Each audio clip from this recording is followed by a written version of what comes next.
ಕೃಷ್ಣ 9 ಲಕ್ಷ ಗೋವನ್ನು ಕಾಯ್ತಾ ಇದ್ದ ಅಂತ ಕೇಳ್ತೀವಿ. ಹಾಗೆ ಮಾಡ್ತಿದ್ದ ಅವನು. ಕೃಷಿಕನಿಗೆ ಜೀವಂತ ಇದ್ದಾಗ ಹೇಗೋ ಹಾಗೆ ಅದು ಸಾವಾದಾಗ್ಲೂ ಪ್ರಾಣಿ. ಆಕಳಿಗೆ ಸಂಸ್ಕಾರ ವಿಧಿಗಳು ಏನು ಹೇಳಿದ್ದಾರೆ, ಉಲ್ಲೇಖ ಏನಿದೆ? ಸತ್ತ ಪ್ರಾಣಿಗಳನ್ನ ಕೊಳೆಯಿಸಿ ದ್ರವ ರೂಪಕ್ಕೆ ಬರುವ ಹಾಗೆ ಮಾಡಿ ಆ ದ್ರವವನ್ನ ಗಿಡಗಳ ಮೇಲೆ ಸಿಂಪಡಿಸಿದಲ್ಲಿ ಗಿಡಗಳು ದಷ್ಟಪುಷ್ಟವಾಗಿ ಬೆಳೆಯುತ್ತದೆ. ಆದರೆ ಯಾವ ರೀತಿ ಕೊಳಿಸಬೇಕು? ಸಾಮಾನ್ಯವಾಗಿ ಗೋಶಾಲೆ ಅಂತ ಹೇಳಿದ್ರೆ ವಯಸ್ಸಾದಂಥ ಆಕಳುಗಳ ಸಂಖ್ಯೆ ಜಾಸ್ತಿ ಇದೆ. ಇಂದೋ ನಾಳೆಯೋ ತೀರ್ಕೊಳ್ಳುವಂಥ ಆಕಳುಗಳ ಸಂಖ್ಯೆ ಜಾಸ್ತಿ.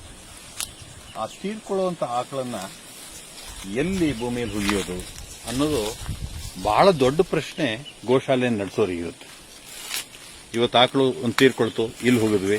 ನಾಳೆ ಇನ್ನೊಂದು ತೀರ್ಕೊಳ್ಳುತ್ತೆ, ಅದ್ರ ಪಕ್ಕದಲ್ಲಿ ಹೋಗಿದ್ವಿ. ನಾಳದ್ದು ಇನ್ನೊಂದು ತೀರ್ಕೊಳ್ಳುತ್ತೆ, ಅದ್ರ ಪಕ್ಕದಲ್ಲಿ ಹೋಗಿದ್ವಿ.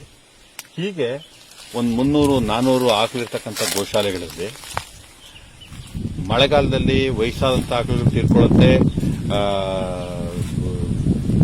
ಜೊತೆಗೆ ಹೊಟ್ಟೆ ಒಳಗಾಗಿ ಸಣ್ಣ ಸಣ್ಣ ಕರುಗಳು ತೀರ್ಕೊಳ್ಳೋ ಸಂಖ್ಯೆಯೂ ಇರುತ್ತೆ. ಮಳೆಗಾಲ ಪ್ರಾಕೃತಿಕ ವೈಪರೀತ್ಯಕ್ಕೆ ಎಲ್ಲಿ ಹುಗಿಯೋದು ಅನ್ನೋದು ದೊಡ್ಡ ಪ್ರಶ್ನೆ. ನಮ್ಮ ಜಾಗದಲ್ಲಿ ಹುಗಿಯೋದು ಅಂತ ಹೇಳಿದ್ರೆ ಎಷ್ಟು ಜಾಗ ಅದಕ್ಕೆ ಮೀಸಲಿಡಬೇಕು? ಒಂದು 300-400 ಆಕಳಿದೆ. ರಾಜ್ಯದಲ್ಲಿ 3000 ಆಕಳು ಸಂಖ್ಯೆ ಇರ್ತಕ್ಕಂಥ ಗೋಶಾಲೆಗಳು ಇದೆ. ಹುಗಿಯೋದೆಲ್ಲಿ?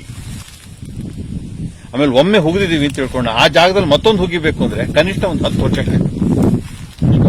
ಡಿಕಂಪೋಸ್ ಆಗಿರುತ್ತೆ. ಈ ಪ್ರಶ್ನೆ ಈ ಸಮಸ್ಯೆ ಪ್ರಶ್ನೆ ಸವಾಲು ನಮ್ಮ ಗೋಶಾಲೆಯಿಂದ ನಮ್ಮ ಗೋಶಾಲೆಯಲ್ಲಿ ಒಂದು ಆಕಳು ತೀರ್ಕೊಳ್ಳೋದು. ಆಕೆ ಹೆಸರು ನಂದಿನಿ. ಬಂದವರೆಲ್ಲರೂ ಗೋಶಾಲೆಯನ್ನು ನೋಡ್ಲಿಕ್ಕೆ ಬಂದವರೆಲ್ಲರೂ ಎಷ್ಟು ಚೆನ್ನಾಗಿ ಸಾಕಿದಿರಿ ನಂದಿನ, ಎಷ್ಟು ಚೆನ್ನಾಗಿ ಸಾಕಿದಿರಿ ನಂದಿನಿನ ಅಂತ ಹೇಳಿ ಹೊಗಳ್ತಾ ಇದ್ರು. ಆಕೆಯ ಜೀವಿತ ಅವಧಿಯಲ್ಲಿ ನಮಗೊಂದು ಘನತೆ ತಂದ್ಕೊಟ್ಟಂತ ನಂದಿನಿ ತೀರ್ಕೊಳ್ತಾಳೆ ವಯೋಸಹಜ ಕಾರಣಕ್ಕೆ. ಅವತ್ತು ಆಯುಧ ಪೂಜೆ, ಕೆಲಸಗಾರರು ಯಾರು ಬರ್ತಾ ಇಲ್ಲ. ಭೂಮಿ ಹುಗಿಯುವಂತ ಭೂಮಿ ಎಲ್ಲಿ ನಾವು ಅದನ್ನ ಮಣ್ಣು ಮಾಡಬೇಕು ಅಂತ ಅನ್ಕೊಂಡಿದ್ವು, ಆ ಭೂಮಿ ಬಹಳ ಗಟ್ಟಿಯಾಗಿದೆ. ಜೆಸಿಬಿ ತರಣ ಅಂದ್ರೆ ಯಂತ್ರಕ್ಕೂ ಹಬ್ಬ. ಅವತ್ತು ಆಯುಧ ಪೂಜೆ, ಯಾರು ಯಂತ್ರ ಚಾಲಕರು ಬರ್ತಾ ಇಲ್ಲ, ಯಂತ್ರವೂ ಬರ್ತಾ ಇಲ್ಲ. ಆ ಕಾರಣಕ್ಕೆ ಏನ್ ಮಾಡೋದು? ಈಗ ಬರ್ತೀನಿ, ಆಗ ಬರ್ತೀನಿ ಅಂತ ಒಬ್ಬರನ್ನ ವಿನಂತಿ ಮಾಡ್ಕೊಂಡ್ವಿ. ಆಕಳು ತಿನ್ಕೊಂಡಿದೆ ಅಂದಾಗ ಹಬ್ಬ ಮುಖ್ಯ ಅಲ್ಲ, ನಾನು ಬರ್ತೀನಿ ಅಂತ ಹೇಳ್ತಾರೆ. ಆದ್ರೆ ರಾತ್ರಿ 11 ಗಂಟೆ ಆದ್ರೂ ಬರಲ್ಲ. 11 ಆಯ್ತು ಅಂತೂ ಬಂದು ಆ ಮುಂದಿರ್ತಕ್ಕಂಥ ಅದರ ತೊಟ್ಲಿನಲ್ಲಿ, ಆ ಯಂತ್ರದ ತೊಟ್ಲಿನಲ್ಲಿ ಆ ಆಕಳನ್ನ ನಂದಿನಿಯನ್ನ ಮಲಗಿಸ್ಕೊಳ್ಳೋ ಸಂದರ್ಭದಲ್ಲಿ ಆ ಯಂತ್ರದ ಹಲ್ಲು ಚುಚ್ಚಿಬಿಡ್ತಾನೆ. ಚುಚ್ಚಿ ಹೊಟ್ಟೆ ಚುಚ್ಚಿದಾಗ ನನ್ನ ಎದೆಗೆ ಚುಚ್ಚದಷ್ಟು ನೋವಾಗ್ಬಿಡ್ತು ನಮಗೆ. ಜೀವನ ಪೂರ್ತಿ ಇಷ್ಟು ನಮ್ಮನ್ನ ಮೆರೆಸಿದಂತ ನಂದಿನಿಯನ್ನ ಮಣ್ಣು ಮಾಡೋ ಸಂದರ್ಭದಲ್ಲಿ ನೋವು ಮಾಡಿ ಮಣ್ಣು ಮಾಡುವಂತ ಒಂದು ಪರಿಸ್ಥಿತಿ ಬಂದ್ಬಿಡ್ತಾಳ ಅಂತ ಹೇಳಿ ಬಹಳ ಬೇಸರ ಆಯ್ತು ಅವತ್ತು ನಮಗೆ. ಗಾಯ ಆಯ್ತಲ್ಲ ಆಕೆಗೆ. ಎಷ್ಟು ನೊಂದ್ಕೊಂಡ್ಲೋ ಏನೋ. ಕೃಷಿಕನಿಗೆ ಜೀವಂತ ಇದ್ದಾಗ ಹೇಗೋ ಹಾಗೆ ಅದು ಸಾವಾದಾಗ್ಲೂ ಪ್ರಾಣಿ. ಎರಡೂ ಸಂದರ್ಭದಲ್ಲಿ ಆ ಕಂಪನ ಇದ್ದೇ ಇರುತ್ತೆ. ಜೀವಂತ ಇದ್ದಾಗ ಒಂದು ಕಂಪನ ಕೃಷಿಕನಿಗೆ, ಒಂದು ಆಕಳ ಬಗ್ಗೆ ತೀರ್ಕೊಂಡಾಗ ಒಂದು ಕಂಪನ ಇಲ್ಲ. ಆ ತರ ಇಲ್ಲೇ ಇಲ್ಲ, ಒಂದೇ ತರ ಇರುತ್ತೆ. ಬದುಕಿದ್ದಾಗೂ ಒಂದೇ ತರ. ಶವ ಅಂತ ಅನ್ಸೋದೇ ಇಲ್ಲ. ನಂದಿನಿ ಮಲಗಿಸ್ತಿದೀವಿ ಅಂತ ಹೇಳ್ತೀವಿ. ನಂದಿನಿಗೆ ಆ ಮಲಗಿಸುವ ಸಂದರ್ಭದಲ್ಲಿ ಆಕೆ ತೀರ್ಕೊಂಡಿದ್ದಾಳೆ ಅನ್ನೋ ಭಾವ ಕೃಷಿಕನಿಗಿರಲ್ಲ. ಗರಿಕೆ ಹುಲ್ಲಿಟ್ಟು ಬಾಯಿ ಹತ್ರ ಮಲಗಿಸುತ್ತೆ ಕೃಷಿಕ ಸಮಾಜ. ಹೀಗೆ ಮಲಗಿಸಿ ಬಂದ್ವಿ. ಮನೆಗೆ ಬಂದಾದ್ಮೇಲೆ ಅನಿಸ್ತು, ಇಷ್ಟು ನೋವು ಮಾಡಿ ಮಲಗಿಸುವಂತ ಸ್ಥಿತಿ ಬಂದ್ಬಿಡ್ತು, ಇಷ್ಟು ತಡವಾಗಿ ಸಂಸ್ಕಾರ ಮಾಡುವಂತ ಸ್ಥಿತಿ ಬಂದ್ಬಿಡ್ತು. ಕೃಷ್ಣ 9 ಲಕ್ಷ ಗೋವನ್ನು ಕಾಯ್ತಾ ಇದ್ದ ಅಂತ ಕೇಳ್ತೀವಿ. ಹಾಗೆ ಮಾಡ್ತಿದ್ದ ಅವನು. ಅವನ ಹತ್ರ ಸಾಯ್ತಾ ಇರ್ಲಿಲ್ವೇ? ಸತ್ತದ್ದನ್ನ ಅವನ ತಪೋಬಲದ ಮೇಲೆ ಸಮಾಧಿ ಆಗೋ ಹಾಗೆ, ಗುಂಡಿ ಹಾಗಾಗಿ ನಿರ್ಮಾಣ ಆಗಿ ಹಾಗಾಗಿ ಮಲಗೋ ಹಾಗೆ ಮಾಡ್ಬಿಡ್ತಿದ್ನೆ. ಏನ್ ತಂತ್ರ ಇತ್ತು? ಪ್ರಾಚೀನರು ಈ ಸಮಸ್ಯೆಗೆ ಯಾವ ಉತ್ತರ ಕಂಡಿಡ್ಕೊಂಡಿದ್ರು? ಆಕಳಿಗೆ ಸಂಸ್ಕಾರ ವಿಧಿಗಳು ಏನು ಹೇಳಿದ್ದಾರೆ, ಉಲ್ಲೇಖ ಏನಿದೆ? ಎಷ್ಟು ದೂರದಲ್ಲಿ ಹೋಗಿಬೇಕು ಅಂತ ಹೇಳಿದೆ, ಎಷ್ಟು ಆಳದಲ್ಲಿ ಹೋಗಿಬೇಕು ಅಂತ ಹೇಳಿದೆ, ಯಾವ ವಿಧಿಯನ್ನ ಹೇಳ್ಕೊಂಡು ಮಾಡಬೇಕು ಅಂತ ಹೇಳಿದೆ. ಇದೆಲ್ಲ ಅಧ್ಯಯನಕ್ಕೆ ತೊಡ್ಕೊಂಡಂತ ಸಂದರ್ಭದಲ್ಲಿ ವರಾಹ ಮಿಹಿರರು 5ನೇ ಶತಮಾನ, ವರಾಹ ಮಿಹಿರರ ಬಗ್ಗೆ ಇವತ್ತು ಬಹಳ ಉಲ್ಲೇಖಗಳು ಬರ್ತಾ ಇದೆ. ಅವರು ಖಗೋಳ ಶಾಸ್ತ್ರವನ್ನ ಅಧ್ಯಯನ ಮಾಡಿದ್ರು. ಆ ಖಗೋಳಶಾಸ್ತ್ರದ ಅಧ್ಯಯನದಲ್ಲಿ ಇವತ್ತಿನ ಎಲ್ಲ ಸಂಗತಿಗಳು ಅವ್ರು ಹೇಳಿದಂತ ಸಂಗತಿಗಳೇ ಉಲ್ಲೇಖ ಆಗ್ತಾ ಇದೆ ಅಂತ ಜ್ಯೋತಿಷ್ಯ ಶಾಸ್ತ್ರಕ್ಕೆ ಸಂಬಂಧಪಟ್ಟಂತವರು ವರಾಹಮಿಹಿರನ ಸ್ಮರಣೆ ಮಾಡ್ತಾರೆ. ವರಾಹಮಿಹಿರರು ಸ್ಮರಣೆ ಆಗ್ತಾ ಇರೋದೇ ಇಡೀ ದೇಶದಲ್ಲಿ ಅವರು ಒಬ್ರು ಖಗೋಳ ವಿಜ್ಞಾನಿ ಅಂತ. ಆದ್ರೆ ವರಾಹಮಿಹಿರರು ಅವರ ಬೃಹತ್ ಸಂಹಿತೆಯಲ್ಲಿ ಕೇವಲ ಖಗೋಳ ಶಾಸ್ತ್ರದ ಬಗ್ಗೆ ಮಾತ್ರ ಹೇಳಲಿಲ್ಲ. ವರಾಹಮಿಹಿರರು ಭೂಮಿಯನ್ನು ಅಗೆದಾಗ ಎಷ್ಟು ಆಳದಲ್ಲಿ ನೀರು ಸಿಕ್ಕುತ್ತೆ, ಯಾವ ಗಿಡದ ಪಕ್ಕದಲ್ಲಿ ನೀರು ಜಾಸ್ತಿ ಸಿಕ್ಕುತ್ತೆ, ಎಷ್ಟು ಆಳ ತೆಗಿಬೇಕು, ಎಷ್ಟು ಉದ್ದ ತೆಗಿಬೇಕು, ಈ ವಿವರಣೆಗಳನ್ನ ಅವರು ಉದಕಾರಗಳ ಅನ್ನೋ ಗ್ರಂಥದಲ್ಲಿ ಕೊಡ್ತಾರೆ. ಕೃಷಿಗೆ ಸಂಬಂಧಪಟ್ಟಂತ ಎಲ್ಲ ವಿಚಾರಗಳು ನೀರಿಗೆ ಸಂಬಂಧಪಟ್ಟಂತ ವಿಚಾರಗಳು ಉದಕಾರಗಳಲ್ಲಿ, ವೃಕ್ಷಕ್ಕೆ ಸಂಬಂಧಪಟ್ಟಂತ ವಿಚಾರಗಳು ವೃಕ್ಷಾಯುರ್ವೇದ ಅನ್ನೋ ಒಂದು ಗ್ರಂಥ ಅಧ್ಯಾಯದಲ್ಲಿ ಹೇಳ್ತಾರೆ. ಅಧ್ಯಾಯದಲ್ಲಿ ವರಾಹಮಿಹಿರರ ಬೃಹತ್ ಸಂಹಿತೆ ವಾಸ್ತುಶಾಸ್ತ್ರವನ್ನು ಒಳಗೊಳ್ಳುತ್ತೆ, ಪಶು ಚಿಕಿತ್ಸೆಯನ್ನು ಒಳಗೊಳ್ಳುತ್ತೆ, ಉದಕಾರಗಳನ್ನು ಒಳಗೊಳ್ಳುತ್ತೆ, ಖಗೋಳ ವಿಜ್ಞಾನವನ್ನು ಒಳಗೊಳ್ಳುತ್ತೆ, ಸೂಪಶಾಸ್ತ್ರವನ್ನು ಒಳಗೊಳ್ಳುತ್ತೆ, ಪಶು ಚಿಕಿತ್ಸೆಯನ್ನು ಒಳಗೊಳ್ಳುತ್ತೆ. ಹೀಗೆ ಬೃಹತ್ ಸಂಹಿತೆ ಅಂದ್ರೆ ಒಬ್ಬ ವ್ಯಕ್ತಿಯ ಜೀವನಕ್ಕೆ ಬೇಕಾಗುವ ಎಲ್ಲ ವಿದ್ಯೆಗಳನ್ನು ಒಳಗೊಂಡಿರ್ತಕ್ಕಂಥ ಸಂಹಿತೆ ಅದು. ಅದರಲ್ಲಿ ಏನು ಉಲ್ಲೇಖ ಕೊಟ್ಟಿದ್ದಾರೆ, ಸಂಸ್ಕಾರಕ್ಕೆ ಏನೇನು ವಿಚಾರಗಳನ್ನ ಹೇಳಿದ್ದಾರೆ ಅವರು ಅಂತ ಅಧ್ಯಯನ ಮಾಡುವ ಹೊತ್ತಿಗೆ ಆ ವೃಕ್ಷಾಯುರ್ವೇದದ ಅಧ್ಯಾಯದಲ್ಲಿ ಅವರೊಂದು ಉಲ್ಲೇಖ ಮಾಡ್ತಾರೆ. ಸತ್ತ ಪ್ರಾಣಿಗಳನ್ನ ಕೊಳೆಯಿಸಿ ದ್ರವ ರೂಪಕ್ಕೆ ಬರುವ ಹಾಗೆ ಮಾಡಿ ಆ ದ್ರವವನ್ನ ಗಿಡಗಳ ಮೇಲೆ ಸಿಂಪಡಿಸಿದಲ್ಲಿ ಗಿಡಗಳು ದಷ್ಟಪುಷ್ಟವಾಗಿ ಬೆಳೆಯುತ್ತದೆ ಅಂತ ಒಂದು ಉಲ್ಲೇಖ ಬರುತ್ತೆ. ಆದರೆ ಯಾವ ರೀತಿ ಕೊಳಿಸಬೇಕು ಅನ್ನುವ ಉಲ್ಲೇಖ ಇಲ್ಲ. ಸುರಪಾಲರ ವೃಕ್ಷಾಯುರ್ವೇದ ಅಂತ ಹೇಳಿ 11-12ನೇ ಶತಮಾನದಲ್ಲಿ ಪ್ರಕಟ ಆಗಿರತಕ್ಕಂಥ ಒಂದು ಪುಸ್ತಕ, ಪರಾಶರರು ಬರೆದಿರತಕ್ಕಂಥ ಪುಸ್ತಕ, ಇವೆಲ್ಲವೂ ಕೂಡ ಇದೇ ಉಲ್ಲೇಖಗಳನ್ನ ಮುಂದೆ ತಗೊಂಡು ಬರ್ತಾ ಬರುತ್ತೆ. ಶಿವತತ್ವ ರತ್ನಾಕರ ಆ ಪುಸ್ತಕದಲ್ಲಿ ಉಲ್ಲೇಖ ಬರುತ್ತೆ.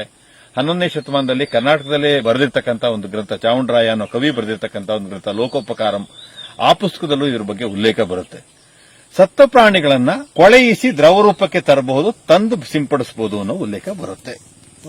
ಅಂದ್ರೆ ನಮ್ಮ ಹಿರಿಯರು ಪೂರ್ವಿಕರು ಇದ್ರ ಬಗ್ಗೆ ಒಂದು ಸಂಶೋಧನೆಯನ್ನು ಮಾಡಿದ್ರು, ಇದ್ರ ಬಗ್ಗೆ ತಲೆ ಕೆಡಿಸ್ಕೊಂಡಿದ್ರು ಅಂತ ಒಂದು ಉಲ್ಲೇಖ ಇದೆ, ಒಂದು ಇದೆ. ಹ್ಯಾಕ್ ಕೊಳಿಸ್ತಾ ಇದ್ರು ಅನ್ನೋ ಉಲ್ಲೇಖವನ್ನ, ಹೇಗೆ ಸಿಂಪಡಿಸ್ತಾ ಇದ್ರು ಅನ್ನೋ ಉಲ್ಲೇಖಗಳು ಬರಲ್ಲ. ಆದ್ರೆ ವಿಧಾನವನ್ನು ಒಂದು ಸ್ವಲ್ಪ ಸೂಚ್ಯವಾಗಿ ಹೇಳಿದ್ದಾರೆ. ಎಲ್ಲಿ ಪರಾಶರರ ಒಂದು ಕೃಷಿ ಸೂಕ್ತಿಯಲ್ಲಿ ಕೊಳಸುವ ವಿಧಾನವನ್ನ ಒಂದು ಸೂಚ್ಯವಾಗಿ ಹೇಳಿದ್ದಾರೆ. ಹೇಗೆ ಅಂದ್ರೆ ಸತ್ತ ಪ್ರಾಣಿಯನ್ನ ತುಂಡರಿಸಿದ ಪ್ರಾಣಿಯಿಂದ ಮೂಳೆಗಳನ್ನ ಪ್ರತ್ಯೇಕಿಸಿದ ನಂತರ ಬರುವಂತ ಮಾಂಸದ ಮುದ್ದೆಯನ್ನ ನೀರಿನಲ್ಲಿ ಕುದಿಸಿದ ನೀರನ್ನ ಕೊಳೆಯಿಸು ಕಡಾಯಿಗಳಲ್ಲಿ. ಕೊಳೆಯಿಸುವ ಸಂದರ್ಭದಲ್ಲಿ ಕಾಡಿನ ಈ ವನಸ್ಪತಿಯನ್ನ ಹಾಕು, ಹಾಲನ್ನ ಹಾಕು, ಜೇನುತುಪ್ಪವನ್ನ ಹಾಕಿ ಕೊಳೆಯಿಸು. ಇದೆಲ್ಲ ಉಲ್ಲೇಖಗಳು ಇದೆ, ಉಲ್ಲೇಖ ಇದೆ. ಆದರೆ ತೀರ್ಕೊಂಡಂತ ಪ್ರಾಣಿಗೆ ಒಂದು ಜೆಸಿಬಿಯ ಹಲ್ಲು ಚುಚ್ಚಿದ್ರೇನೆ ಸಂಕಟ ಪಟ್ಕೊಳ್ಳುವಂತ ಒಂದು ಕೃಷಿ ಸಮಾಜದ ಎದುರುಗಡೆ ನೀನು ಅದನ್ನ ತೀರ್ಕೊಂಡ ತಕ್ಷಣ ತುಂಡರಿಸು, ಮೂಳೆಯನ್ನ ಪ್ರತ್ಯೇಕಿಸು, ಮಾಂಸವನ್ನ ಕುದಿಸು ಅಂದ್ರೆ ಕೇಳಲಿಕ್ಕೆ ವಿಕೃತ ಅಂತ ಅನ್ಸುತ್ತೆ. ಆಮೇಲೆ ಕೃಷಿಕರ ಮನಸ್ಸು ವಿಲವಿಲ ಅಂತ ಒದ್ದಾಡುತ್ತೆ. ಹಾಗಿದ್ರೆ ಏನ್ ಮಾಡೋದು? ಸಹಜವಾಗಿ ತೀರ್ಕೊಂಡಂತ ಒಂದು ಪುಟ್ಟ ಕರುವಿನಿಂದ ಒಂದು ಪ್ರಯೋಗ ಶುರು ಮಾಡೋಣ ಅಂತ ಒಂದು ಪ್ರಯೋಗ ಶುರು ಮಾಡೋದು. ತುಂಡರಿಸೋದು ಈ ಕ್ರಮ ನಮಗೆ ಯಾರಿಗೂ ಒಪ್ಪಿಗೆ ಇಲ್ಲ. ಆದ್ರೆ ಅದನ್ನು ಸಹಜವಾಗಿ ಏನಾದ್ರು ಹಾಗೆ ಘನ ಶರೀರವನ್ನು ದ್ರವ ರೂಪಕ್ಕೆ ತರಿಸಬಹುದೇ ಅಂತ ಯೋಚನೆ ಮಾಡಿ ನಾವೇನು ಯೋಚನೆ ಮಾಡ್ಕೊಂಡ್ವಿ ಅಂದ್ರೆ, ನಮ್ಮಲ್ಲಿ ಒಂದು ಗೋಬರ್ ಗ್ಯಾಸ್ ಇದೆ. ಆ ಗೋಬರ್ ಗ್ಯಾಸ್ ಅಲ್ಲಿ ಮೀಥೇನ್ ಅನಿಲ ಬರುವುದು ಅನೈರೇಬಿಕ್ ಡಿಕಂಪೋಸಿಷನ್ ಇಂದ. ಅಲ್ಲೂ ಕೂಡ ಕೊಳೆಯುವಿಕೆನೇ ಆಗೋದು, ಫರ್ಮೆಂಟೇಷನ್ ಆಗ್ತಾ ಇರೋದು. ಆ ಕೊಳೆಯುವಿಕೆಗೆ ಮೂಲ ವಸ್ತು ಯಾವುದು? ಸೆಗಣಿಯನ್ನ ಹೆಚ್ಚಾಕಿದ್ರೆ ಕೊಳೆಯುವಿಕೆಗೆ ವೇಗ ಬರುತ್ತೆ, ಅನಿಲ ಜಾಸ್ತಿ ಶೇಖರ ಆಗುತ್ತೆ ಡ್ರಮ್ನಲ್ಲಿ. ಮಜ್ಜಿಗೆಯನ್ನು ಹಾಕಿದ್ರೂ ಕೂಡ ಅನಿಲ ಸ್ಥಾವರದಲ್ಲಿ ಹೆಚ್ಚು ಅನಿಲ ಉತ್ಪತ್ತಿ ಆಗುತ್ತೆ, ಕೊಳೆಯುವಿಕೆಗೆ ವೇಗ ತರುತ್ತೆ ಮಜ್ಜಿಗೆ. ಗೋಮೂತ್ರವನ್ನು ಜಾಸ್ತಿ ಹಾಕಿದ್ರು ಕೊಳೆಯುವಿಕೆ ಜಾಸ್ತಿ ಆಗುತ್ತೆ, ಅನಿಲ ಉತ್ಪತ್ತಿ ಜಾಸ್ತಿ ಆಗುತ್ತೆ. ಹಾಗಿದ್ರೆ ಮಜ್ಜಿಗೆ, ಗೋಮೂತ್ರ, ಸೆಗಣಿ ಕೊಳೆಯುವಿಕೆಯನ್ನ ಜಾಸ್ತಿ ಮಾಡುತ್ತೆ ಅಂತ ಯೋಚನೆ ಮಾಡಿಕೊಂಡು ಈ ಮೂರು ದ್ರವಗಳನ್ನೇ ಬಳಸಿ ಘನ ಶರೀರವನ್ನು ದ್ರವ ರೂಪಕ್ಕೆ ತರಬಹುದೇ ಅಂತ ಯೋಚನೆ ಮಾಡಿ ಒಂದು ನೀಲಿ ಡ್ರಮ್, 200 ಲೀಟರ್ ನೀಲಿ ಡ್ರಮ್, ಅಲ್ಲಿ ಕಾಣುತ್ತೆ ನೋಡಿ, ಇಲ್ಲ ಅಲ್ಲಿ ಕಾಣುತ್ತಲ್ಲ 200 ಲೀಟರ್ ನೀಲಿ ಡ್ರಮ್. ಆ 200 ಲೀಟರ್ ನೀರಿನ ಡ್ರಮ್ ಅಲ್ಲಿ ಪ್ರಯೋಗ ಪ್ರಾರಂಭ ಮಾಡಿದ್ವಿ. ಅಂದ್ರೆ ಈಗ ಸಣ್ಣ ಕರುನ ಅದ್ರ ಜೊತೆಗೆ ಮಜ್ಜಿಗೆ, ಗೋಮೂತ್ರ, ಸೆಗಣಿ ಅದನ್ನು ಸೇರಿಸಿ ಪ್ರಯೋಗ ಪ್ರಾರಂಭ ಮಾಡಿದ್ವಿ. ಒಂದು ಕರು ತೀರ್ಕೊಂಡಂತ ಕರುವನ್ನ ಸಂಗ್ರಹ ಮಾಡಿದ್ವಿ. ಸಂಗ್ರಹ ಮಾಡಿ ಮೊದಲನೇ ಡ್ರಮ್ಮಿಗೆ ಹಾಕಿದ್ವಿ. ಮೊದಲನೇ ಡ್ರಮ್ಮಿಗೆ ಹಾಕಿ ಸುಮ್ಮನೆ ಒಂದು ಎಷ್ಟು ಹಾಕಬೇಕು ಮಜ್ಜಿಗೆ, ಎಷ್ಟು ಮೂತ್ರ ಹಾಕಬೇಕು, ಎಷ್ಟು ಗೊತ್ತಿಲ್ಲ. ಪ್ರಮಾಣ ಗೊತ್ತಿಲ್ಲ. ಹಾಗಿದ್ರೆ ಒಂದು ಶುರು ಮಾಡ್ಕೊಂಡು ನಮ್ದೇ ಒಂದು ಲೆಕ್ಕಾಚಾರ. ಆ ಕರು ತೂಕ ಎಷ್ಟಿರುತ್ತೋ ಅಷ್ಟು ಸಗಣಿ ಹಾಕೋಣ. ಆ ಕರು ತೂಕ ಎಷ್ಟಿರುತ್ತೋ ಅಷ್ಟೇ ಮಜ್ಜಿಗೆಯನ್ನು ಹಾಕ್ಬೇಡ. ಆ ಕರು ತೂಕ ಎಷ್ಟಿರುತ್ತೆ ಅಷ್ಟೇ ಗೋಮೂತ್ರ ಹಾಕೋಣ ಅಂತ ಯೋಚನೆ ಮಾಡಿ ನಾವು ಸಗಣಿ ಹಾಕಲಿಲ್ಲ. ಗೋಬರ್ ಗ್ಯಾಸ್ ಇಂದ ಹೊರಗೆ ಬರುವಂತ ಸ್ಲರಿ ಹಾಕಿದ್ವಿ. ರೂಪದಲ್ಲಿ ಮೂತ್ರ ಹಾಕಿದ್ವಿ. ಎಷ್ಟಿತ್ತು ಕರು ತೂಕ 30 KG. 30 KG gobar gas slurry ಹಾಕಿದ್ವಿ. 30 ಕೆಜಿ ಮಜ್ಜಿಗೆ ಹಾಕಿದ್ವಿ. 30 ಕೆಜಿ ಮಜ್ಜಿಗೆ ಹಾಕಿದ್ವಿ. 30 ಕೆಜಿ ಗೋಮೂತ್ರ ಹಾಕಿ 90 ಲೀಟರ್ ಅಷ್ಟು ಪಾಯಸದ ತರ ಆಯ್ತದೆ. ಈ 30 ಕೆಜಿ ಕರುನ್ನು ಮುಳುಗಿಸಿದ್ವಿ. ಕಪ್ಪು ಕ್ಯಾಪ್ ಮುಚ್ಚಿದ್ವಿ. ಬೆಳಗ್ಗೆ ಬಂದು ನೋಡ್ತೀನಿ ನಾನು, ಕೆಟ್ಟ ವಾಸನೆ ತಡಿಲಿಕ್ಕಾಗದೇ ಇರೋಷ್ಟು ವಾಸನೆ ಅದು ಸುತ್ತಮುತ್ತ ಬರುತ್ತೆ. ಆನಂತರದಲ್ಲಿ ಮರುದಿನ ಬರ್ತೀನಿ. ಆ ಡ್ರಮ್ ಹತ್ರ ಹೋಗಕ್ಕೆ ಆಗಲ್ಲ, ನನಗೆ ಇಷ್ಟು ದೂರದಲ್ಲೇ ಬರುತ್ತೆ. ಅದರ ಮರುದಿನ ಗಾಳಿ ಬಂದ್ರೆ ಬರುತ್ತೆ ಅಂತ ನನ್ನ ಮನೆ ಹತ್ರನೇ ಬರ್ತಾ ಇದೆ. ಗಾಳಿ ಬಂದ್ಬಿಟ್ರೆ ಆ ವಾಸನೆ ಬರುತ್ತೆ. ಕೊಳೆಯುವಿಕೆ ಅಷ್ಟು ಸ್ಮೆಲ್ ಜಾಸ್ತಿ ಆಗ್ಬಿಡಿ. ಮನೇಲೆಲ್ಲ ಬಹಳ ಗಲಾಟೆ ಶುರುವಾಯಿತು. ನಿಮ್ಮ ಪ್ರಯೋಗವೂ ಸಾಕು, ನಿಮ್ಮ ಸಂಶೋಧನೆಯೂ ಸಾಕು, ಅದನ್ನ JCB ಕರ್ಕೊಂಡ್ಬಂದು ಪೂರ್ತಿ ಮುಚ್ಚಿಸ್ಬಿಡಿ. ಏನ್ ಮಾಡೋದು, ಸ್ಮೆಲ್ ಯಾಕೆ ಬರ್ತದೆ ಅಂತ ಯೋಚನೆ ಮಾಡಿ ಮತ್ತೆ ಕಂಪ್ಯೂಟರ್ ಮುಂದೆ ಕೂತ್ಕೊಂಡು ಆ ಡ್ರಮ್ ಒಳಗೆ ನಡೀತಾ ಇರೋ ಕ್ರಿಯೆ, ಒಬ್ಬ ಮಾಂಸಾಹಾರಿಯ ಹೊಟ್ಟೆಯಲ್ಲಿ ನಡೀತಾ ಇರೋ ಕ್ರಿಯೆ ಎರಡು ಒಂದೇ. ಒಬ್ಬ ಮಾಂಸಾಹಾರಿ ಮಾಂಸ ತಿಂದಾಗ ಹೊಟ್ಟೆಯಲ್ಲಿ ಏನು ಕ್ರಿಯೆ ನಡೆಯುತ್ತೋ ಆ ಡ್ರಮ್ಮಲ್ಲೂ ಅದೇ ಕ್ರಿಯೆ ನಡೀತಾ ಇರೋದು. ಆ ಡ್ರಮ್ಮು ಜೀವಂತ ಶರೀರ ಅಲ್ಲ, ಈ ಹೊಟ್ಟೆ ಜೀವಂತ ಶರೀರದ ಭಾಗ. ಅಷ್ಟೇ ಡಿಫ್ರೆನ್ಸ್. ಆಕಸ್ಮಿಕ ಈ ಹೊಟ್ಟೆಯಲ್ಲಿ ಜೀರ್ಣ ಆಗದೆ ಇದ್ರೆ ವೈದ್ಯರು ಯಾವ ಮಾತ್ರೆ ಕೊಡ್ತಾರೆ ಅಂತ ತಿಳ್ಕೋಬೇಕು ಅಂತ ಹೇಳಿ ನಾನು ವೈದ್ಯರಿಗೆ ಫೋನ್ ಮಾಡಿದೆ. ದೀಪಕ್ ಅಂತ ವೈದ್ಯರಿಗೆ, ನಿನಗೆ ಸಮಸ್ಯೆ ಬರಬಾರ್ದಲ್ಲ ಮಾರಾಯ ಅಂದ್ರು. ಇಲ್ಲ, ನನಗೆಲ್ಲ ಸಮಸ್ಯೆ, ಏನೋ ಒಂದು ಪ್ರಯೋಗ ಬೇಕು ಅಂತ. ಅಷ್ಟೊತ್ತು ಯೂನಿ ಎನ್ಸೈಮ್ ಅಂತ ಟ್ಯಾಬ್ಲೆಟ್ ಇರುತ್ತೆ, ಅದು ತಿಂದ್ರೆ ಜೀರ್ಣ ಆಗ್ಬಿಡುತ್ತಪ್ಪ ಅಂದ್ರು. ಒಂದು 10 ಮಾತ್ರೆಯನ್ನ ಕ್ಯಾಪನ್ನೊಂದು ಕೋಲಲ್ಲಿ ತೆಗೆದು 10 ಮಾತ್ರೆ 1, 2, 3, 4, 5, 6, 7, 8, 9, 10 ಅಂತ 10 ಮಾತ್ರೆ ಹಾಕೋದು ಡ್ರಮ್ಮಿಗೆ. ಆ ಡ್ರಮ್ಮಿಗೆ 10 ಮಾತ್ರೆ ಹಾಕಿದ ಮೇಲೆ ಒಂದು 48 ಗಂಟೆ ಒಳಗೆ ಸ್ಮೆಲ್ಲು ಶಾಂತವಾಯಿತು, ಕಡಿಮೆ ಆಯಿತು. ಈ ಮಾತ್ರೆಯಲ್ಲಿ ಸ್ಮೆಲ್ಲು ಕಡಿಮೆ ಮಾಡುವ ತಾಕತ್ತಿದೆ ಅಂದರೆ ಆ ಮಾತ್ರೆ ಅದರಿಂದ ಮಾಡಿದ್ದಾರೆ. ಯೋಚನೆ ಮಾಡಬೇಕು ಅಂತ ಹೇಳಿ ಆ ಮಾತ್ರೆ, ಯೂನಿ ಎನ್ಸೈಮ್ ಅನ್ನೋ ಮಾತ್ರೆ ಎಲ್ಲಿಂದ ನಮ್ಮನೆ ಬೆಳೆಯುವಂತ ಪಪ್ಪಾಯ ಕಾಯಿಯಲ್ಲಿ ಹಿಂಗೆ ಕೊಯ್ದು ಬಿಳಿ ಹಾಲು ಬರುತ್ತೆ. ಆ ಬಿಳಿ ಹಾಲಿನ ಒಳಗಿರೋ ರಾಸಾಯನಿಕದಲ್ಲಿ ಆ ಯೂನಿ ಎನ್ಸೈಮ್ ಟ್ಯಾಬ್ಲೆಟ್ ತಯಾರಾಗಿರೋದು ಅಂತ ಗೊತ್ತಾಯ್ತು. ನಮ್ಮ ಭೂಮಿಯಲ್ಲೇ ಸಿಗುವಂಥದ್ದು. ಪಪ್ಪಾಯ ಕಾಯಿ ಹಾಕಿ ಇನ್ನೊಂದು ಡ್ರಮ್ಮಲ್ಲಿ ಪ್ರಯೋಗ. ಸ್ಮೆಲ್ ಇಲ್ಲ. ಸ್ಮೆಲ್ ತಡಿಲಿಕ್ಕೆ ಪಪ್ಪಾಯ ಕಾಯಿ ಹಾಕಿದ್ರೆ ಸಾಕು ಅಂತ ಯೋಚನೆ ಮಾಡಿದ್ವಿ. ಮತ್ತೆ ಬೆಲ್ಲ ಹಾಕಿದ್ರೆ ಇನ್ನಷ್ಟು ಬೇಗ ಬರುತ್ತೆ ಕೊಳೆಯುವಿಕೆ. ಬೆಲ್ಲನೂ ಹಾಕಿದ್ವಿ, ಇನ್ನಷ್ಟು ಬೇಗ ಕೊಳಿಲಿಕ್ಕೆ ಪ್ರಾರಂಭ ಆಗುತ್ತೆ ಅಂತ ಆಯ್ತು. ಹಾಗಿದ್ರೆ ನಾವು ಹಾಕಿರ್ತಕ್ಕಂಥ ಪ್ರಮಾಣ ಸರಿಯಾಗಿದೆಯೋ ಗೊತ್ತಿಲ್ಲ, ಆದ್ರೆ ಸ್ಮೆಲ್ ಅಂತೂ ಕಡಿಮೆ ಆಗಿದೆ. ಇನ್ನ ಅದು ಕರಿಗೆ ದ್ರವ ರೂಪಕ್ಕೆ ಬರುತ್ತೋ ಇಲ್ಲೋ ಅನ್ನೋದು ಚಾಲೆಂಜು. ನಾವು ತಗೊಂಡಿದ್ದು 3-4 ತಿಂಗಳು ಕರು, ಚಿಕ್ಕ ಕರು. ಅದು 4 ತಿಂಗಳು ಬಿಟ್ಟ ನಂತರ ಡ್ರಮ್ಮನ್ನು ತೆಗೆದು ಡ್ರಮ್ ಒಳಗೆ ಒಂದು ಕೋಲನ್ನು ಹಾಕಿದ್ರೆ ಕೆಳಗೆ ಇಳಿಯುತ್ತೋ ಇಲ್ಲೋ ಅನ್ನೋ ಭಯ ಕೋಲು ಹಾಕೋತ್ತಿಗೆ.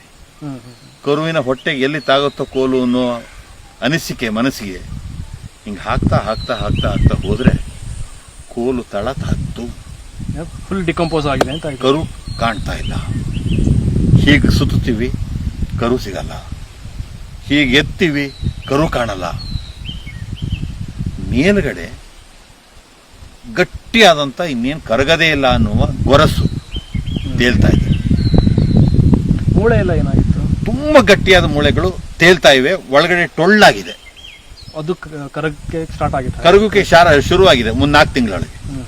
ಅದನ್ನೆಲ್ಲ ಸೋಸ್ಬೇಕು ಅಂತ ಹೇಳಿ ಒಂದು ಬಟ್ಟೆ ಇಟ್ಕೊಂಡು, ಒಂದು ಪಂಚೆ, ಆ ಪಂಚೆಯಲ್ಲಿ ಇಟ್ಕೊಂಡು ಪೂರ್ತಿ ಸೋಸಿ ಆ ಮೇಲ್ಗಡೆ ಏನ್ ಚರಟ ಬರುತ್ತೆ, ಕಾಫಿ ಡಿಕಾಕ್ಷನ್ ತರ ಹಿಂಡಿದಾಗ ಆ ಚರಟ ಏನ್ ಬರುತ್ತೆ, ಆ ಚರಟವನ್ನ ಒಂದು 15 ಲೀಟರ್ ಖಾಲಿ ಬಕೆಟಲ್ಲಿ ನೀರು ತಗೊಂಡು ಆ ಚರಟನ ಆ ಬಕೆಟಲ್ಲಿ ನೀರಲ್ಲಿ ಕದಡಿ ನಾವೇನು ಹಲಸಿನ ಮರದ ಮುಂದೆ ಪ್ರಾರಂಭ ಮಾಡಿದ್ವಲ್ಲ ಮಾತುಕತೆ, ಹೌದು ಹೌದು. ಅದಕ್ಕೆ ಹಾಕಿದ್ದು ಫಸಲು ಬಂತು ನೋಡಿ. ಎಷ್ಟು ವರ್ಷದ ಗಿಡ ಈಗ ಅದು? ಅದ್ರ ಪಕ್ಕದಲ್ಲೂ ಅದೇ ದಿನ ನೆಟ್ಟಿದ್ ಗಿಡ ಇದು. ಇದು ಅದ್ರ ಪಕ್ಕದಲ್ಲೂ ಅದೇ ದಿನ ನೆಟ್ಟಿದ್ ಗಿಡ ಇದು. ಫಸಲು ಬರಲಿಲ್ಲ, ಅದಕ್ಕೆ ಮಾತ್ರ ಫಸಲು ಬಂದಿದೆ. ಅದಕ್ಕೆ ಮಾತ್ರ ಫಸಲು ಬಂತು. ಇದು ಫಸಲು 2ನೇ ವರ್ಷ. ಅದು ಈ 2ನೇ ವರ್ಷದ ಫಸಲು ನಾವು ನೋಡ್ತಾ ಇರೋದು. ಇದು ಈ ಮರಗಳು ಇನ್ನೂ ಬಂದೇ ಇಲ್ಲ, ಒಂದೇ ದಿನ ನೆಟ್ಟಿದ್ದು. ಎಷ್ಟು ವರ್ಷ ಆಯ್ತು ಇವಾಗ ಈ ಗಿಡಕ್ಕೆ ನೆಟ್ಟು? ಈಗ ಈ ಗಿಡ ಇಟ್ಟು 4 ವರ್ಷ, 4ನೇ ವರ್ಷ ಅಂದ್ರೆ 3ನೇ ವರ್ಷಕ್ಕೆ ಫಸಲು ಶುರುವಾಗ್ಬಿಟ್ಟಿದೆ ಇದರಲ್ಲಿ. ಇದೇ ವರ್ಷದಿಂದ ಸ್ಟಾರ್ಟ್ ಆಗಿದೆ. ಇದು 5 ವರ್ಷ ಆಯ್ತು ಈಗ ನೆಟ್ಟು, 4 ಆಗಿ 5ನೇ ವರ್ಷ ಇದು. ಫಸಲೇ ಬರಲಿಲ್ಲ. ಆಮೇಲೆ ಈ ಗಿಡಗಳು ಈಗ ಅಲ್ಲಿ ಏನ್ ಕಾಣ್ತಾ ಇದೀವಿ ಅದು ಇದೇ ತರ ಇತ್ತು. ಕಳೆದ ವರ್ಷದ ಮಳೆಗಾಲದಲ್ಲಿ ಪ್ರತಿ ಗಿಡದ ಬುಡಕ್ಕೆ 1/4 ಲೀಟರ್ ಈ ದ್ರವವನ್ನ ಕೊಡ್ತೀವಿ. ಆ ಕಾರಣಕ್ಕೆ ಆ ಬೆಳೆ ಆ ಗ್ರೋತ್ ಇದೆ. ಹಾಗಿದ್ರೆ ದ್ರವ ರೂಪಕ್ಕೆ ತರಬಹುದು ಅಂತ ಗೊತ್ತಾಯ್ತು. ದ್ರವವನ್ನ ಯಾವ ಪ್ರಮಾಣದಲ್ಲಿ ಬಳಕೆ ಮಾಡಬೇಕು, ಸಿಂಪಡಣೆ ಹೇಗೆ ಮಾಡಿದ್ವಿ? ಸಿಂಪಡಣೆ ಈಗ ಗಿಡಗಳಿಗೆ ಬುಡಕ್ಕೆ ಹಾಕಿದ್ರೆ ಅಥವಾ ಹೇಗದು? ಪ್ರಾರಂಭದಲ್ಲಿ ಅದರ ಪ್ರಯೋಗ ಶುರುವಾಗಿದ್ದು ತರಕಾರಿ ಗಿಡಗಳು, ಹೂವಿನ ಗಿಡಗಳ ಮೇಲೆ. ಎಷ್ಟು? 1 ಲೀಟರ್ಗೆ 40 ml ಬೆರೆಸ್ಕೊಂಡು ಸಿಂಪಡಣೆ ಮಾಡಿದ್ರೆ ಸಾಕು, ಅತ್ಯದ್ಭುತವಾದಂತಹ ಇಳುವರಿ ಬರುತ್ತೆ. ಇದು ನಮಗೆ ಏನು ಅನಿಸಿದೆ ಅಂದ್ರೆ, ಒಂದು ರೈತರಿಗೆ ತೀರ್ಕೊಂಡಂತ ಆಕಳ ಸಂಸ್ಕಾರ ಮಾಡೋದು ಹೇಗೆ ಏನೋ ಒಂದು ತಲೆಬಿಸಿ ದೂರ ಮಾಡಿರುವಂತ ಒಂದು ತಂತ್ರಜ್ಞಾನ. 2ನೇದು, ಆ ತೀರ್ಕೊಂಡಂತ ಆಕಳ ಸತ್ವವನ್ನ ಇಡೀ ಭೂಮಿಗೆ ಪಸರಿಸಲಿಕ್ಕೆ ಸಿಕ್ಕಿರುವಂತಹ ಒಂದು ಸುಲಭದ ತಂತ್ರಜ್ಞಾನ. ಆಮೇಲೆ ರೈತ ಸ್ನೇಹಿಯಾಗಿ ಆ ದ್ರವವನ್ನ ಎಲ್ಲ ಕಡೆ ಸಿಂಪಡಿಸ್ಬಿಡ್ಬೋದು. ಭಾರ ಅಲ್ಲ, ಹಗುರ, ನನ್ನ ಹೆಗಲ ಮೇಲೆ ತಗೊಂಡೋಗಿ ಹಾಕ್ಬಿಡ್ಬೋದು. ಸಿಂಪಡಣೆ ಈಸಿ. ಇನ್ನೊಂದೇನು ಶಶಾಂಕ್ ಅಂದ್ರೆ, ಬಹಳ ಮುಖ್ಯವಾಗಿ ನಾವು ಆತ್ಮದ ಬಗ್ಗೆ ನಂಬ್ತೀವಿ, ಪುನರ್ಜನ್ಮದ ಬಗ್ಗೆ ನಂಬಿಕೆ ಇಟ್ಟಿರ್ಕೊಂಡಿರ್ತಕ್ಕಂಥ ಸಮಾಜ. ಆ ನಂದಿನಿ ತೀರ್ಕೊಂಡ್ಲು. ಆ ತೀರ್ಕೊಂಡಂತ ನಂದಿನಿ ಎಲ್ಲ ಜಾಗದಲ್ಲಿ ಓಡಾಡಿದಾಳೆ, ಈ ಎಲ್ಲ ಜಾಗದ ಹುಲ್ಲನ್ನು ತಿಂದಿದ್ದಾಳೆ. ಆಕೆ ಅದರ ಆತ್ಮಕ್ಕೆ ನನ್ನನ್ನು ಸಲಹಿದಂತ ಒಬ್ಬ ರೈತ ನನ್ನ ಶರೀರದ ಕಣಕಣವನ್ನ ನಾನೆಲ್ಲ ಮೆಂದಿರ್ತಕ್ಕಂಥ ಜಾಗದಲ್ಲಿ ತಲುಪಿಸ್ತಾ ಇದ್ದೇನೆ ಅಂತಕ್ಕಂಥದ್ದು ಋಣ ಸಂದಾಯದ ಭಾಗವಾಗಿ ಅದರ ಆತ್ಮಕ್ಕೆ ತೃಪ್ತಿ ತರುತ್ತೆ ಅಂತ ನಂಗೆ ಅನ್ಸುತ್ತೆ. ಖಂಡಿತ. ಆಮೇಲೆ ಒಬ್ಬ ಕೃಷಿಕನಿಗೆ ಏನನ್ಸುತ್ತೆ ಗೊತ್ತಾ, ಇಡೀ ಜೀವನವನ್ನ ನನ್ನನ್ನ ಮೆರೆಸದ್ಲಲ್ಲ ನಂದಿನಿ, ಆ ನಂದಿನಿಯಿಂದ ನಾನು ಹೆಗಲಿಗೆ ಹಾಕೊಂಡಿದ್ದೀನಿ, ನಂದಿನಿಯಿಂದ ನಾನು ಎತ್ಕೊಂಡಿದ್ದೀನಿ ಅಂತ ಅನಿಸ್ತಾ ಇರುತ್ತೆ ಅದನ್ನು ಸಿಂಪಡಣೆ ಮಾಡೋತ್ತಿಗೆ. ಒಬ್ಬ ರೈತನ ಮನೋಭೂಮಿಕೆಯಲ್ಲಾಗುವಂತ ಒಬ್ಬ ಅಂಶ ಬಹಳ ಅದ್ಭುತವಾದ್ದು. ರೋಮಗಳು ನಿಂತೋಗಿರುತ್ತೆ ಅದನ್ನ ಸಿಂಪಡಣೆ ಮಾಡೋತ್ತಿಗೆ. ನಂದಿನಿಯಿಂದ ನಾನು ಸೇರಿಸ್ತಾ ಇದ್ದೀನಿ, ನಂದಿನಿಂದ ಸೇರಿಸ್ತಾ ಇದ್ದೀನಿ, ನೋಡೋ ನೀನ್ ಇಲ್ಲಿ ಮೆಂದಿದ್ದೆ, ನೀನ್ ಇಲ್ಲಿ ಸೇರಿಸ್ತಾ ಇದ್ದೀನಿ ಅಂತ ಅನಿಸ್ತಾ ಇರುತ್ತೆ.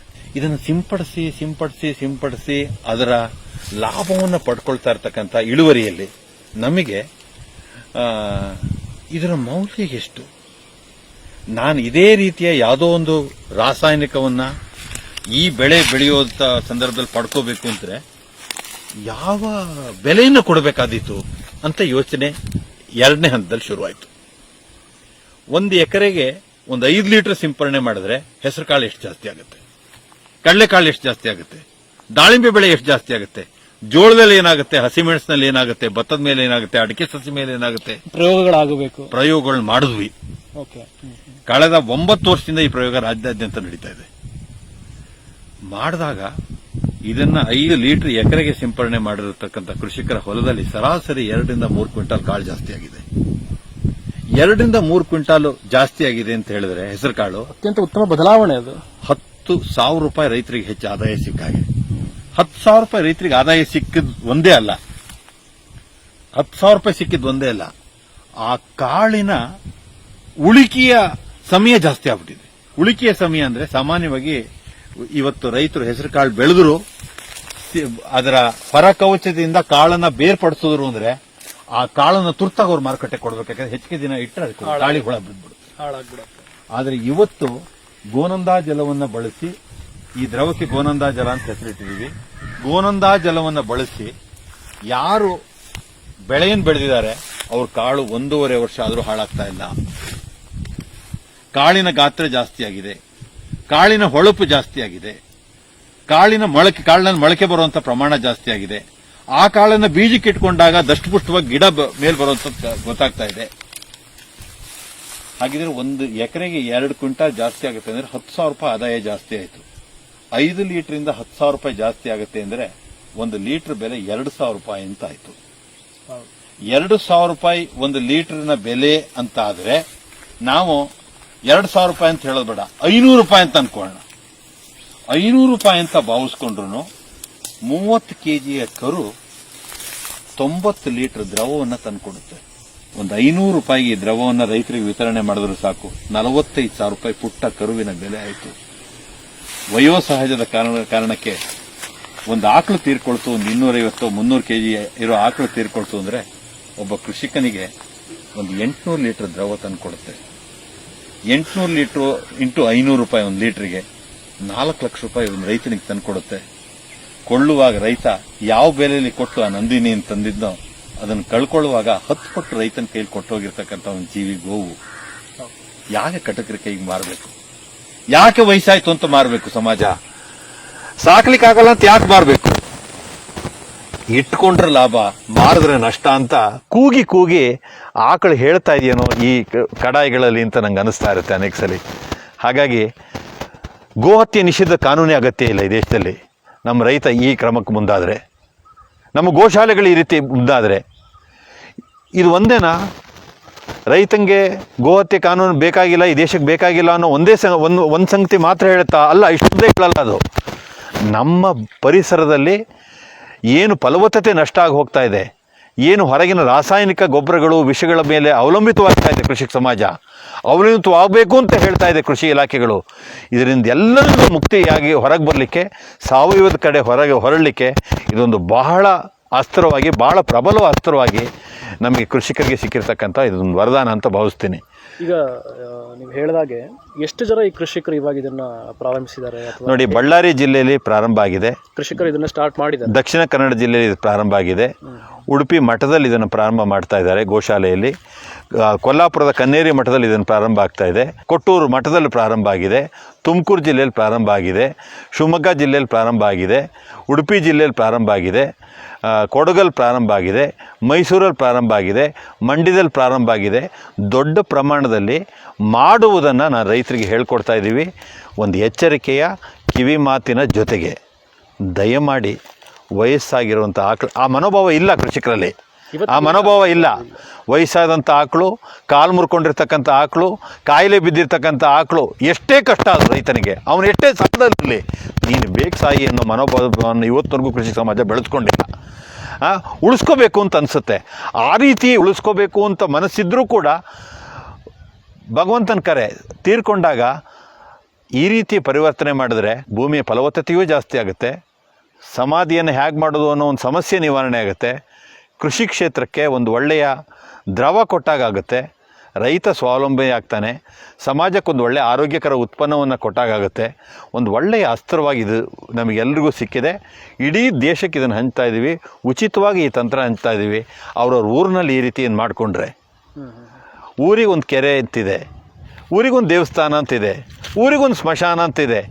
ಅದೇ ರೀತಿಯಲ್ಲಿ ಊರಿಗೂ ಒಂದು ಗೋನಂದ ಜಲ ತಯಾರಿಯ ಒಂದು ಘಟಕ ಇದೆ ಅಂದರೆ ನಮ್ಮೂರು ಆರ್ಥಿಕವಾಗಿ ಸ್ವಾವಲಂಬಿ, ನಮ್ಮೂರು ಫಲವತ್ತತೆ ದೃಷ್ಟಿಯಿಂದ ಸ್ವಾವಲಂಬಿ. ಈಗ ಒಂದು ಊರಲ್ಲಿ ಈ ಥರದೊಂದು ಘಟಕ ಮಾಡಬೇಕು ಅಂತಾದರೆ ಎಷ್ಟು ಖರ್ಚು ಬರ್ಬೋದು? ನೀವು ಹೇಳಿದಾಗೆ ತುಂಬ ಕಡಿಮೆ ಖರ್ಚಿದೆ. ನೋಡಿ, ಅಲ್ಲೊಂದು ಸಿಮೆಂಟ್ ಟ್ಯಾಂಕ್ ಮಾಡಿದ್ವಿ ನಾವು. ಓಕೆ, ಅಲ್ಲೊಂದು ಸಿಮೆಂಟ್ ಟ್ಯಾಂಕ್ ಮಾಡಿದ್ವಿ, ಒಂದು 6 ಅಡಿ ಅಗಲದ್ದು, ಒಂದು 6 ಸಿಮೆಂಟ್ ರಿಂಗಿಂದು ಮಾಡಿಕೊಂಡ್ರೆ ಅಲ್ಲಿ ಒಂದು 5,000 ಲೀಟ್ರ್ ತಯಾರಾಗುತ್ತೆ. 5,000 ಲೀಟರ್ ವರ್ಷಕ್ಕೆ ಒಂದು ಆಕಳು ಒಂದು ಹಳ್ಳಿಲಿ ತೀರ್ಕೊಳ್ಳುತ್ತೆ ಸ್ವಾಮಿ, ಸಹಜವಾಗಿ ತೀರ್ಕೊಳ್ಳುತ್ತೆ. ಇಲ್ಲ ಕರು ತೀರ್ಕೊಳ್ಳುತ್ತೆ, ಇಲ್ಲ ಗಬ್ಬದ ಆಕಳು ತೀರ್ಕೊಳ್ಳುತ್ತೆ, ಇಲ್ಲ ವಯೋಸಹಜ ತೀರ್ಕೊಳ್ಳುತ್ತೆ. ತೀರ್ಕೊಳ್ಳುವಂಥ ಸಹಜ ತೀರ್ಕೊಳ್ಳುತ್ತೆ.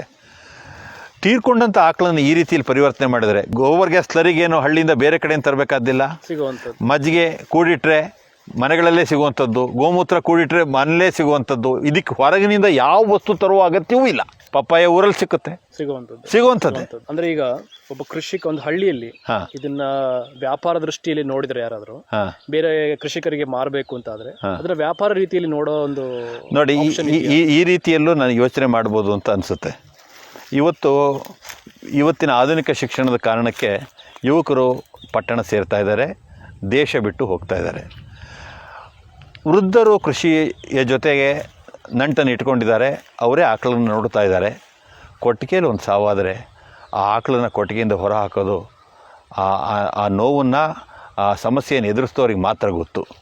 ಇಂಥ ಸಂದರ್ಭದಲ್ಲಿ ಯಾರೊಬ್ಬರು ಯುವಕರು ಊರಿನಲ್ಲಿ ಜವಾಬ್ದಾರಿ ತೊಗೊಂಡು ಆ ವೃದ್ಧ ತಂದೆ ತಾಯಿಗಳಿಗೆ, ನೀವು ಯೋಚನೆ ಮಾಡಿಬಿಡಿ, ಆ ಗೋವನ್ನು ನಾವು ತೊಗೊಂಡು ಹೋಗ್ತೀವಿ, ನಮಗೆ ತಿಳಿಸಿ, ನಾವೊಂದು ಟ್ಯಾಂಕ್ ಮಾಡ್ಕೊಂಡಿದ್ದೀವಿ, ಈ ಮಾದರಿಯಲ್ಲಿ ಮಾಡ್ತೀವಿ, ಮತ್ತು ನಿಮಗೂ ಈ ಆದಾಯದಲ್ಲಿ ಪಾಲು ಕೊಡ್ತೀವಿ. ಒಂದು ಆಕಳು ತೀರ್ಕೊಂಡಿದೆ ತಾನೇ, ತೊಗೊಳ್ಳಿ, ಒಂದು 25,000 ರೂಪಾಯಿ ತೊಗೊಳ್ಳಿ ನಿಮಗೆ. ಯಾಕೆಂದರೆ ಆ ದ್ರವ 4 ಲಕ್ಷ ತಂದು ಕೊಡೋ ಹೊತ್ತಿಗೆ ಕೃಷಿಕನಿಗೆ ಒಂದು 30,000 ಕೊಡೋದ್ರಲ್ಲಿ ಏನೂ ಕಳ್ಕೊಂಡಾಗಲ್ಲ. ಇದು ಒಂದು. ಜೊತೆಗೆ ನಿಮಗೂ ಒಂದಷ್ಟು ದ್ರವ ತಂದು ಕೊಡ್ತೀವಿ, ನಿಮ್ಮ ಕೃಷಿ ಭೂಮಿನ ಚೆನ್ನಾಗಿ ಇಟ್ಕೊಳ್ಳಿ, ಈ ರೀತಿ ಮಾಡ್ತೀವಿ ಅಂತ ಅವ್ರಿಗೆ ಹೇಳಿದ್ರೆ ಒಂದು ಹೊಸ ಕ್ರಾಂತಿ ಆಗುತ್ತೆ. ಕ್ರಾಂತಿ ಆಗುತ್ತೆ. ಈ ರೀತಿಯಲ್ಲಿ ಹೇಳಿ ಹೊನ್ನಾಳಿ ಹತ್ರ ಒಂದು ಶ್ರೀರಾಮ್ಪುರದ ಹತ್ರ ಒಂದು ಹಳ್ಳಿ ಇದೆ. ಆ ಹಳ್ಳೀಲಿ ಇಡೀ ಊರಿನಲ್ಲಿ ಯಾವುದೇ ಕರು ತೀರ್ಕೊಂಡ್ರು ಅದನ್ನು ಸಂಗ್ರಹ ಮಾಡಿ, ಯಾವುದೇ ಆಕಳು ತೀರ್ಕೊಂಡ್ರು ಅದನ್ನು ಸಂಗ್ರಹ ಮಾಡಿ, ಈ ರೀತಿ ಘಟಕವನ್ನು, ಈ ರೀತಿ ದ್ರವವನ್ನು ಮಾಡುವಂಥ ಒಂದು ಪರಿಕ್ರಮ ಈಗಾಗಲೇ ಶುರುವಾಗ್ಬಿಟ್ಟಿದೆ. ನಾವೇನು ಮಾತಾಡಿದ್ವಿ ಅದನ್ನ ಆಲ್ರೆಡಿ ಸ್ಟಾರ್ಟ್ ಮಾಡಿದೆ. ಆಮೇಲೆ ಎಲ್ರಿಗೂ ಕಿವಿ ಮಾತನ್ನು ಹೇಳ್ತಾ ಇದ್ದೀವಿ. ಕೊಟ್ಟಿಗೆಯಲ್ಲಿರ್ತಕ್ಕಂಥ ಆಕಳು, ಮನೆ ಅಂಗಳದಲ್ಲಿ ಓಡಾಡ್ತಾ ಇರ್ತಕ್ಕಂಥ ಆಕಳು 4 ಲಕ್ಷ ರೂಪಾಯಿ ತಂದೀತು ಅನ್ನುವ ಕಾರಣಕ್ಕೆ ಎಂದು ನೀನು ಮುಕ್ತಳಾಗ್ತೀಯಾ ಅನ್ನೋ ಒಂದು ಮನಸ್ಥಿತಿ ಬಂದರೆ, ನಮ್ಮ ಪೂರ್ವಿಕರು ಬರೆದಿಟ್ಟಿರ್ತಕ್ಕಂಥ ಆ ಒಂದು ಬಹುಪಯೋಗಿ ದ್ರವಕ್ಕೆ ಅಪಚಾರ ಮಾಡಿದಾಗೆ. ಆ ಎಚ್ಚರಿಕೆಯಲ್ಲಿ ಇರಬೇಕು, ಆ ಕಳಕಳಿ ಇರಬೇಕು, ಆ ಪ್ರೀತಿ ಇರಬೇಕು. ಇದನ್ನು ಯೋಚನೆ ಮಾಡಿಕೊಂಡು ಸಹಜವಾಗಿ ತೀರ್ಕೊಂಡಾಗ ಈ ಕ್ರಮಕ್ಕೆ ಮುಂದಾಗೋಣ. ವ್ಯಾಪಾರಿ ದೃಷ್ಟಿಯಿಂದ ಇದ್ರ ಬಗ್ಗೆ ಯೋಚನೆ ಮಾಡೋದು ಬೇಡ. ಆದರೆ ಯಾರೋ ಬೇಕು ಅಂತ ಬರ್ತಾರೆ, ನಾನು ರಾಸಾಯನಿಕದಿಂದ ಕೃಷಿಯಿಂದ ಹೊರಗೆ ಬರಬೇಕು ಅಂತಿದ್ದೀನಿ, ಇದು ಯಾವ್ದಾದ್ರು ಒಂದು ದ್ರವ ಇದೆಯಾ, ಯಾವ್ದಾದ್ರು ನನ್ನ ಗಿಡಕ್ಕೆ ತುರ್ತಾಗಿ ಪುಷ್ಟಿ ಕೊಡೋಂಥ ದ್ರವ ಇದೆಯಾ ಅಂತ ಕೇಳಿದಾಗ ಈ ದ್ರವ ಕೊಡಿ, ಮತ್ತು ಈ ದ್ರವ ಕೊಡೋ ಹೊತ್ತಿಗೆ ನೀವು ಮಾಡ್ಕೋಬೋದು ಅಂತ ಹೇಳಿ ಮಾಡಿಕೊಳ್ಳುವ ನಿಟ್ಟಿನಲ್ಲಿ ಬೇಕಾದಂಥ ಎಲ್ಲ ಮಾಹಿತಿಯನ್ನು ಕೊಡಿ. ಮುಚ್ಚು ಮರೆ ಮಾಡಬೇಡಿ ಅಂತ ನಮ್ಮ ಕೃಷಿ ಪ್ರಯೋಗ ಪರಿವಾರದಲ್ಲಿ ಈ ಮಾಹಿತಿಯನ್ನು ನಾವು ಹಂಚ್ತಾ ಇದ್ದೀವಿ, ವ್ಯಾಪಕವಾಗಿ ಹಂಚ್ತಾ ಇದ್ದೀವಿ. ವಿಶ್ವವಿದ್ಯಾಲಯಕ್ಕೂ ಕೊಟ್ಟಿದ್ದೀವಿ. ಮೊನ್ನೆ ಶಿವಮೊಗ್ಗದ ಕೃಷಿ ವಿಶ್ವವಿದ್ಯಾಲಯ ವಿಶೇಷ ಸಂಶೋಧನೆಯನ್ನು ಈ ದ್ರವದ ಮೇಲೆ ತೊಗೊಂಡು, ಇದು ಇವತ್ತು ಲಭ್ಯ ಅವರು ಕೀಟದ ಮೇಲೆ ಪ್ರಯೋಗ ಮಾಡಿದಂಥ ಕೀಟಶಾಸ್ತ್ರಜ್ಞೆ ಡಾಕ್ಟರ್ ಜಯಲಕ್ಷ್ಮಿ ಹೆಗ್ಡೆ ಅಂತೇಳಿ ಭಾಳ ಪ್ರಬಲವಾಗಿ ಕೆಲಸ ಮಾಡ್ತಾ ಇದೆ ಇದು ಕೀಟದ ಮೇಲೆ ಅಂಥೇಳಿ ಒಂದು ವರದಿಯನ್ನು ಕೊಟ್ಟಿದ್ದಾರೆ. ಇತ್ತೀಚೆಗೆ ನಾವು ಕಲ್ಲಂಗಡಿ, ನಾವೇನು ಸಮಾಜದಲ್ಲಿ ಕಲ್ಲಂಗಡಿ ತಿಂತಾಯಿದ್ವಿ, 99.99 ತಿಂತಾ ಇರೋದು ರಾಸಾಯನಿಕ ಕೃಷಿಯಲ್ಲಿ ಬೆಳೆದಂಥ ಕಲ್ಲಂಗಡಿ, ವಿಪರೀತ ಸಿಂಪರಣೆ ಮಾಡಿ ಬೆಳೆದಂಥ ಕಲ್ಲಂಗಡಿ, ರಾಸಾಯನಿಕ ವಿಷನ ಸಿಂಪರಣೆ ಮಾಡಿ ಬೆಳೆದಂಥ ಕಲ್ಲಂಗಡಿ. ನಾವು ಒಂದು ರಾಸಾಯನಿಕ ಸ್ಪ್ರೇನೂ ಮಾಡ್ದೇನೆ, ಒಂದು ಕಾಳು ರಾಸಾಯನಿಕ ಗೊಬ್ಬರವನ್ನು ಹಾಕ್ದೇನೆ, ಸಾವಯವ ಕೃಷಿಯಲ್ಲಿ ಗೋನಂದ ಜಲವನ್ನೇ ಬಳಸಿ ಕಲ್ಲಂಗಡಿಯನ್ನು ಬೆಳೆದಿದ್ದೇವೆ. ಬರೋ ವಾರದಲ್ಲಿ ಮಾರುಕಟ್ಟೆಗೆ ಬರುತ್ತೆ. ದಾಳಿಂಬೆ ರಾಸಾಯನಿಕ ಸಿಂಪರಣೆ ಮಾಡದಿದ್ದರೆ, ರಾಸಾಯನಿಕ ಸಿಂಪರಣೆ ಮಾಡದಿದ್ದರೆ ಬೆಳೀಲಿಕ್ಕೆ ಸಾಧ್ಯವೇ ಇಲ್ಲ ದಾಳಿಂಬೆ ಅನ್ನುವ ಒಂದು ವಾತಾವರಣ ಸೃಷ್ಟಿಯಾಗಿರ್ತಕ್ಕಂಥ ಒಂದು ಪರಿಸ್ಥಿತಿಯಲ್ಲಿ ಒಂದು ಸಿಂಪರಣೆಯೂ ಇಲ್ಲದೇ ದಾಳಿಂಬೆ ಹಣ್ಣು ಬೆಳೆದಿದ್ದೇವೆ. ಮೊನ್ನೆ ಸಿರಿಗೆರೆ ಮಠಾಧೀಶರು ಇದನ್ನು ಕೇಳಿದ ನಂತರ, ತಳಬಾಳು ಜಗದ್ಗುರುಗಳು ಇದನ್ನು ಕೇಳಿದ ನಂತರ ಒಂದು ಮಾತನ್ನು ಹೇಳಿದರು, ಇಟ್ಟರೆ ಸಗಣಿಯಾದೆ, ತಟ್ಟಿದರೆ ಕುರುಳಾದೆ, ಸುಟ್ಟರೆ ನೊಸಲಿಗೆ ವಿಭೂತಿಯಾದೆ, ತೀರಿಕೊಂಡರೆ ರೈತರ ಶಕ್ತಿಯಾದೆ. ಹೊಸ ಮಾತನ್ನು ಹೇಳಿ ಅವರು ತಮ್ಮ ಸಮಾರೋಪದ ಮಾತುಗಳನ್ನು ಮುಗಿಸಿದ್ರು. ಗೋವು ಬದುಕಿದ್ದಾಗ ಹೇಗೆ ಕೃಷಿಕನಿಗೆ ಉಪಯೋಗಕಾರಿಯಾಗಿರುತ್ತೋ, ತೀರ್ಕೊಂಡ ನಂತರ ಅದೇ ಥರ ಕೃಷಿಕನಿಗೆ ಉಪಯೋಗ ಆಗುತ್ತೆ. ಅದನ್ನು ಹೇಗೆ ನಾವು ಬಳಸ್ಕೊಬೇಕು, ಕೃಷಿಗೆ ನಾವು ಹೇಗೆ ಬಳಸ್ಕೊಬೇಕು ಅನ್ನೋದನ್ನು ನೀವು ತುಂಬ ಅತ್ಯಂತ ಸಾಮಾನ್ಯ ಜನರು ಕೂಡ ಅರ್ಥ ಆಗೋ ರೀತಿಯಲ್ಲಿ ಹೇಳಿದ್ದೀರಾ. ನಿಮ್ಮ ಸಮಯಕ್ಕೆ ಧನ್ಯವಾದಗಳು. ನಮಸ್ತೆ. ನಮಸ್ಕಾರ.